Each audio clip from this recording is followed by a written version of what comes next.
아침에 일어날 때 갑자기 핑 도는 현기증이 느껴지며 속이 미식거린다. 체했네. 치게. 빈속에 소화제 두 알을 먹고 다시 눕는다. 천장이 빙글빙글 도는 게 마치 회전 열차를 탄 듯 정신을 차릴 수 없다. 지난밤 치킨에 맥주 한잔 하며 잤는데 그것 때문에 체한 걸까? 새벽녘까지 지금 하고 있는 비즈니스에 대해서 고민하느라 잠을 설쳤는데 그 때문에 스트레스를 받은 것일까? 6월에 파리 여행을 떠나기 3일 전부터 이 같은 증상으로 체했던 기억이 떠오른다.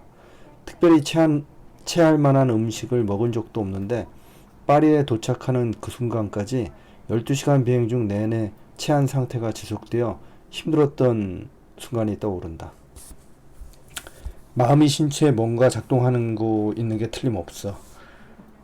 일본, 중국으로 가는 비행기는 꽤 탄 경험이 있음에도 불구하고 유럽까지 가야 하는 장거리 비행은 처음이게 무의식 중에 긴장을 했나 보다. 그 영향으로 소화불량 및 체하는 일이 계속 생긴 것 같다.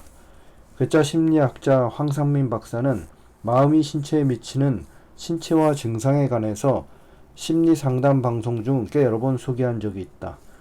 당시 참고서적으로 거론된 존 사노 뉴욕대 재활의학과 교수의 통증혁명 중에 재미있는 문장을 소개한다. 십이지장 교양은 심리적 긴장 때문에 생긴다는 사실은 의사들은 인정하고 있다. 하지만 치료의 초점을 심리적이 아닌 의학적인 부분에 두고 있으며 위산 분비를 중화시키거나 방지하는 약을 처방한다. 질병의 근본 원인을 치료하지 못하는 의학은 열등할 수밖에 없다. 그것은 의과대학에서 그토록 주의를 받았던 대증요법밖에 되지 못한다. 하지만 신체를 치료하기만 하면 자신의 역할을 다했다고 생각하는 의사가 많기 때문에 심리적인 부분이 근본 원인인데도 불구하고 무시되고 만다. 물론 몇몇 의사들은 심리적 긴장에 관해 몇 마디 언급하기는 하지만 마음을 편히 가지세요. 당신은 너무 무리하고 있어요.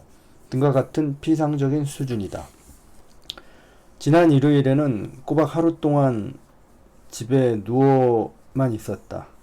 10년 단위로 찾아오는 허리 요통은 몇 번의 디스크 수술 위험이 있었지만 다행히 안정화되었고 별탈 없이 지금까지 생활해 오고 있었다. 문득 10년 주기로 찾아오는 요통과 그에 맞물린 그 시기에 맞물린 직업의 전환에 대한 고민에 대해서 주목하게 되었다. 인생에서 중요한 결정을 해야 하는 시기와 그에 따른 스트레스가 가중되는 시점이 되면 여지없이 허리 통증이 시작되었다. 마음과 신체의 관계에 대해서 좀 더 세심하게 관찰해 봐야 할 필요가 느껴진다. 정신과나 뇌과학은 마음이라는 문제를 심리로 접근하기보다는 뇌라는 생물학적 측면에서 접근하고 있는 듯 싶다. 불안한 마음이 신체에 미치는 영향이 있다고 보인다. 그래서 자신의 마음을 들여다볼 필요가 있다. 황상민 교수의 마음일기에서 마음이 제자리를 잡지 못하고 갭이 생기는 불안정한 상태에 대하여 기술한 부분이 있다. 자신을 제대로 알지 못하기에 별 고민 없이 어떤 규범적인 기준이나 정답과 같은 틀에 자신의 행동이나 생활 방식을 맞추려 한다. 그러다 어느 순간 타인이 보는 나의 모습과 스스로 인식하는 나의 모습 사이에 괴리가 있다는 것을 알게 되면 정말 곤혹스러워진다. 억지로 맞추려는 행동의 결과는 비극이 되기 쉽다. 자, 정리해보자. 나에게 요즘 생기고 있는 통증은 마음이 무의식적으로 신체에 미치는 영향으로 나타난 신체화 증상의 한 모습으로 보여진다.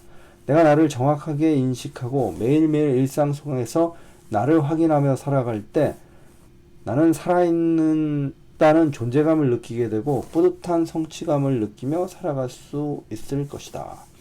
내 WPI 프로파일 코멘트를 읽으며 나 자신의 정체성에 대하여 생각해보는 시간을 가져보며 이 글을 마친다.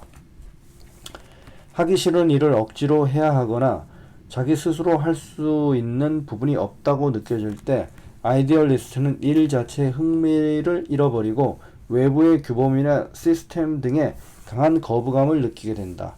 따라서 주변에서 자신의 스타일을 얼마나 수용해 줄 수 있는가에 따라 완전히 다른 모습을 보인다. 아이디얼리스트의 자유분방하고 엉뚱한 모습을 수용해주고 인정하는 환경에서 이들은 누구보다 탁월하게 자신의 역량을 발휘하며 남들이 쉽게 만들어내지 못하는 현실적인 성과도 만들 수 있다.